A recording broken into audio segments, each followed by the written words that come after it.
L'enquête doit se poursuivre. 3 semaines d'audition et de perquisition dans l'entourage de François Fillon, de recherche de preuves matérielles, du travail de sa femme Pénélope et de ses enfants Marie et Charles. Encore insuffisant. Pour le parquet financier, il faut continuer les investigations. Les nombreux éléments déjà recueillis ne permettent pas d'envisager en l'état un classement sans suite de la procédure. Une annonce qui fait bondir la défense de François Fillon, qui voit dans ce communiqué une violation du code de procédure. Il n'y a pas de poursuite engagée contre François Fillon, il n'y a pas de mise en examen de François Fillon, et en l'état, ce communiqué n'apporte absolument rien de nouveau. Désormais, les procureurs sont les maîtres du calendrier. Aucune échéance fixée, mais à tout moment, 3 options s'offrent à eux.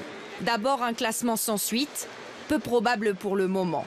Deuxième possibilité, une citation à comparaître. Un procès aurait alors lieu en correctionnel.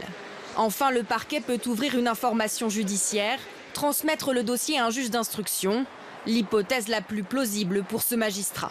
Nécessairement, il faudra un jour ou l'autre qu'on arrive devant un ou des juges d'instruction, plus vraisemblablement, parce que le travail qu'il y a à faire dans ce dossier est gigantesque, c'est extrêmement complexe. Et puis aussi, il faut peut-être qu'on respecte les droits de la défense, parce que l'enquête préliminaire a cette particularité, et les avocats de François Fillon disent qu'ils n'ont pas accès au dossier. Les enquêteurs rendront-ils leurs conclusions avant l'élection présidentielle ? C'est la dernière inconnue qui pourrait mettre définitivement en danger la candidature de François Fillon.